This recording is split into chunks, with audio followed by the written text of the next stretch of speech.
আবারও উদ্ধার হলো কালনাগিনী সাপ। হ্যাঁ, আপনারা ঠিকই শুনছেন, পরিবেশ কর্মীদের তৎপরতায় আবারও উদ্ধার হলো কালনাগিনী সাপ। গ্রামীণ হাওড়ার রাজাপুর থানার অন্তর্গত বৃন্দাবনপুর গ্রামের এক গৃহস্থের বাড়ি থেকে উদ্ধার হলো এই কালনাগিনী সাপ। গত বছর উলুবেড়িয়ার বাণীবন থেকে উদ্ধার হয়েছিল এই কালনাগিনী সাপ। রাজাপুর থানার বৃন্দাবনপুর গ্রাম থেকে বন দপ্তরের অনুমতি নিয়ে একটি বাড়ি থেকে কালনাগিনী সাপ উদ্ধার করলেন পরিবেশ ও বন্যপ্রাণী উদ্ধারকারী দেবাশিস সাঁতরা।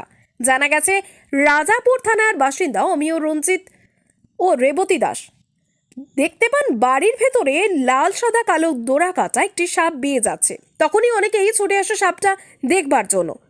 তারপরে রেবতী যোগাযোগ করেন পরিবেশ ও বন্যপ্রাণী সংরক্ষণকারী দেবাশিস সাঁতরার সঙ্গে। দেবাশিস বাবু বন দপ্তরের অনুমতি নিয়ে চিত্রশিল্পী কৈলাস পুরকাইতকে সঙ্গে নিয়ে রাতেই সাপটিকে উদ্ধার করে নিয়ে আসেন ও পরে পরিবেশে মুক্ত করে দেন। দেবাশিস বাবু জানান, কালনাগিনী সাপ দেখে অযথাকেও আতঙ্কিত হবেন না, আতঙ্ক ছড়াবেন না, কারণ এই সাপ নির্বিষয়, তাই ভয়ের কোনো কারণ নেই। উল্লেখ্য, গত বছরের অগাস্ট মাসে বাণীবন থেকেও একটি নির্মীয়মান বাড়ি থেকে কালনাগিনী সাপ উদ্ধার করেছিলেন দেবাশিস সাঁতরা।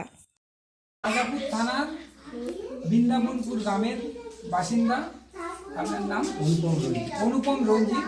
ওনার বাড়িতে দেখতে পান এবং ওনারই পাশের বাড়ি আপনার নাম রেবতী দাস, ওনার সঙ্গে যোগাযোগ করে। উনি আবার চিত্রশিল্পী কৈলাস পুরকাইতের সঙ্গে যোগাযোগ করে যে একটি কালনাগিনী সাপ ওদের বাড়িতে পাওয়া গেছে। তো বন বিভাগের সঙ্গেও যোগাযোগ করেছিলেন। বন বিভাগের অনুমতি নিয়ে আমি এসেছি। এই সাপটাকে আমরা আবার পরিবেশে মুক্ত করে দেবো, কারণ কালনাগিনী সাপ এখন প্রায় বিরল, এদের দেখতেই পাওয়া যায় না। হ্যাঁ, তাই অনেকে ভাবছে, আতঙ্ক ছড়িয়েছিল যে এই সাপ প্রচণ্ড বিষ, লম্বা লম্বা ডোরা কাটা দেখে, কিন্তু কালার সাপের প্রচণ্ড বিষ, এই সাপের নির্বিষ সাপ। তাই এই দিকে এটাকে আমরা আবার পরিবেশে মুক্ত করে দেবো।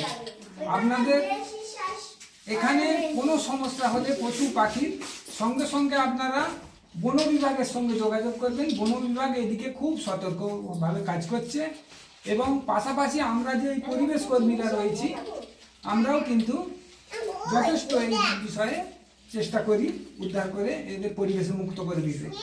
তাই আমাদের মতো পরিবেশ কর্মীদের সঙ্গে যোগাযোগ করুন, বন বিভাগে যোগাযোগ করুন।